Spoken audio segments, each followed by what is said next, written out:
요즘 집값 하락세, 그런데 눈여겨봐야 할 부분이 있습니다. 거래 절벽이라고 하는데 그 거래 중에 직거래가 많이 늘었다는 겁니다. 여러 이유가 있을 텐데 오늘 뉴스인 뉴스에서 점검해 보겠습니다. 정창준 KBS 해설위원 나와 있습니다. 정 의원, 직거래, 부동산 안 거치고 파는 사람, 사는 사람이 직접 만나서 집을 사고 판다는 건데 우선 이게 얼마나 늘었다는 겁니까?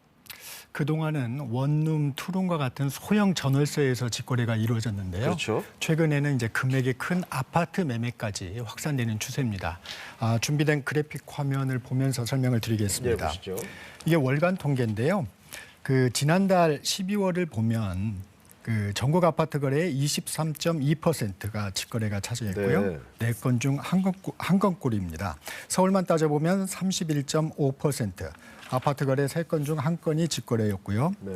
추세적으로 봐도 부동산 하락기에 접어든 뒤에 직거래 비율이 꾸준히 상승하고 있습니다. 서울의 경우 지난해 3월만 해도 13.3%였는데 12월에는 비율이 31.5%로 늘었습니다. 거래 절벽 속에서 일시적인 현상이라고 보기에는 비중이 좀 큰 상황입니다. 네, 생각보다 많이 늘었네요. 네. 자, 물론 중개 수수료 안 줘도 되고 하지만 등기 절차 같은 불편한 점도 많은데 왜 이 직거래 이렇게들 많이 하는 걸까요? 두 가지 이유가 있는데요. 먼저 절세용입니다. 네네. 지금 고가 대비 30%, 40% 떨어진 단지들이 속출하고 있거든요. 그렇죠. 이렇다 보니까 집값이 떨어지니까 팔기는 좀 아깝고 이 틈을 타서 좀 가족과 같은 특수 관계인한테 싸게 좀 넘기는 겁니다. 네. 통상적으로 시세의 한 30% 그리고 3억 원 미만으로 거래해도 정상 매매로 인정을 받거든요. 네. 그렇다 보니까 이 부동산 하락기가 오히려 저가 양수도를 통해서 세부담을 줄일 수 있는 적기다 이렇게 판단을 하고 있는 거고요. 네. 또 하나는 이제 중개 수수료를 좀 아끼기 위해서입니다. 서울 아파트 중위 가격을 한번 보면 네. 지금 이제 조사기관에 따라서 좀 차이는 있지만 10억 안팎이거든요. 네. 10억이라고만 쳐도 지금 부동산 중개로 상한료율이 0.5%니까 네. 500만 원 그렇죠. 상한료율대로 받으면 500만 원이거든요. 네. 이렇게 좀 중개 수수료 부담이 되다 보니까 직거래로 좀 선택하는 사례들이 좀 늘고 있습니다.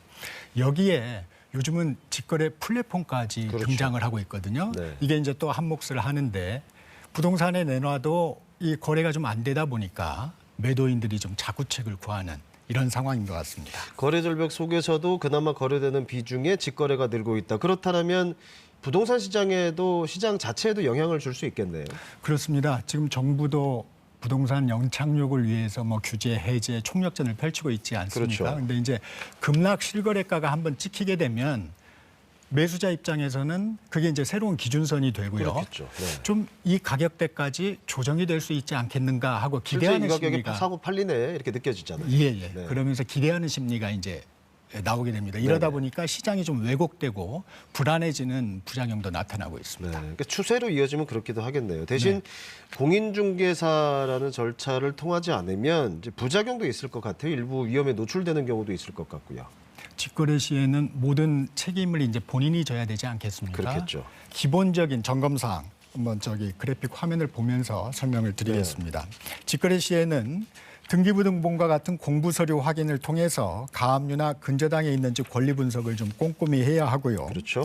계약은 인감과 주민등록증을 반드시 확인해서 실소유주와 해야 합니다. 네. 계약금, 중도금, 잔금 이런 매매대금은 실소유자 통장으로 송금을 하고 잔금 시까지 등기부등본을 확인해서 가압류나 근저당이 추가되는지 점검해야 합니다. 직거래 주의할 점 보긴 했는데 정 의원도 언급했지만 이게 상당수가 절세를 위한 이른바 특수관계인 간의 거래, 이제 대부분 가족일 텐데 이게 편법 증여 이런 식으로 이용되는 경우도 많잖아요. 정부가 주목하는 부분입니다. 네. 이 직거래 내용들을 조금 봤더니 예를 들면 말씀하신 대로 편법 증여나 명의신탁 이런 불법 거래 행위들이 나타나고 있다 이렇게 판단을 하고 있고요. 네. 국토교통부도 이 전국 단위로 지금 기획조사를 좀 벌이고 있습니다. 네. 이르면 다음 달쯤에 1차 조사 결과가 나올 것 같습니다. 그러니까 그 조사 결과 현황이 나와 봐야 판단이 가능하겠지만 지금 시점에서 본다면 이게 하나의 시장의 한 흐름일지 아니면 일시적인 현상일지 좀 어떤 상황으로 볼 수 있을까요? 거래 절벽이라고 표현을 했지만 지금 거래가 거의 되지 않습니다. 그렇습니다. 예. 이렇다 보니까 시장의 방향성을 파악하기는 조금 어려운 측면이 있고요. 네. 시장 거래가 좀 활성화된 뒤에도 직거래가 이 정도 비중을 차지한다면 네. 새로운 경향으로 자리 잡았다 이렇게 판단할 수 있을 것 같은데 네. 아직은 좀 시기상조인 것 같습니다. 네. 자, 결국은 어쨌든 이 직거래 편법 불법 행위들을 어떻게 속아낼 수 있는지 이게 좀 관건으로 볼 수 있겠네요. 여기까지 듣겠습니다. 정창준 해설위원이었습니다.